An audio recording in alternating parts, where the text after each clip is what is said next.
प्रणाम सब गोटे के। हम ज्योति लाभ दरभंगा से संपूर्ण मिथिलावासी के प्रणाम करै छी। हम ई मैथिली गीतमाला चैनल के माध्यम से होबे जा रहल गीत प्रतियोगिता में भाग लेलो हँ और ई मैथिली गीतमाला चैनल इतने सुंदर माध्यम है जे अपन मिथिला के पारंपरिक गीत सबके आगू आना के और संपूर्ण मिथिलावासी तक पहुँचाबे के। तो हमर सब विनम्र अनुरोध है संपूर्ण मिथिलावासी से कि अहूँ सब ए मैथिली गीतमाला चैनल के बेसी से बेसी सब्सक्राइब करू और अपन मिथिला के पारंपरिक गीत सबसे जुड़ू। आई हम एगो परीक्षण लगेलो हँ, तो आशा करे छी अहाँ सबके गीत नीक लागे। और जो गीत नीक लागे तो लाइक करब, कमेंट करब और शेयर जरूर करब और बेसी से बेसी सब्सक्राइब करब। तो सुनल जाओ ये परीक्षण के गीत।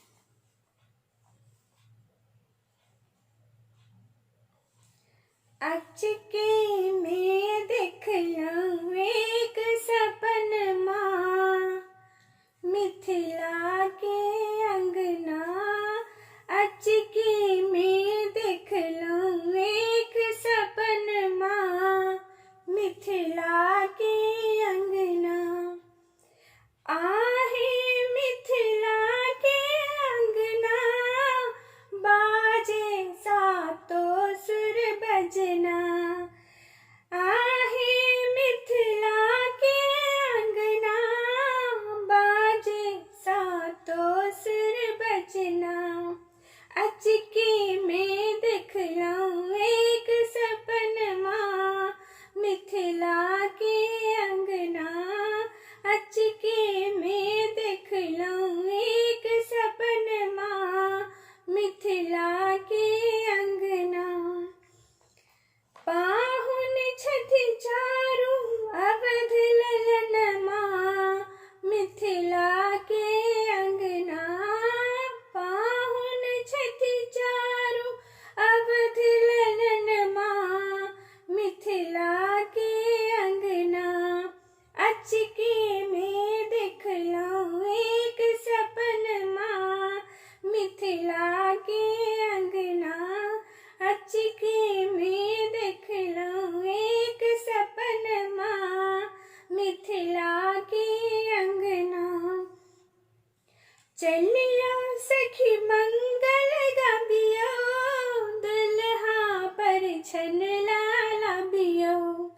चलियो सखी मंगल गाबियो, दुल्हा परिछन लाबियो। लभरल छन काजर संग चननमा, मिथिला के अंगना।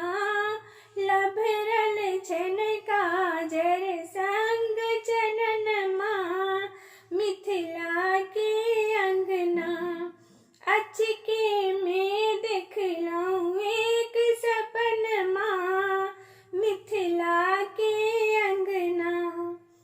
श्यामल दुल्हा बड़ सुंदर, पसरल छन मुस्की मुँह पर। श्यामल दुल्हा बड़ सुंदर, पसरल छन मुस्की मुँह पर। लाजे चोरबै छथि अपन नयनमा, मिथिला के अंगना। लाजे चोरबै छथि अपन नयनमा, मिथिला के अंगना। आहे मिथिला के अंगना, बाजे सातो सुर बजना। आहे मिथिला के अंगना, बाजे सातो सुर बजना। अचके में देखलहुँ एक सपनमा, मिथिला के अंगना। सब अपन रीति बुझबियो, ठकबक हिनका चिन्हबियो। सब अपन रीति बुझबियो, ठकबक हिनका चिन्हबियो।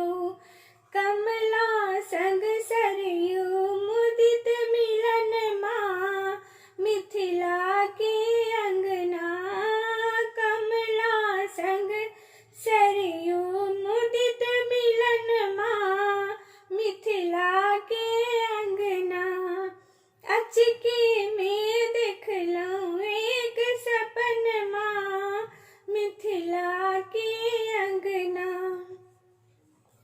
धन खाता तजियो पाहुन, हसियो आ बजियो पाहुन।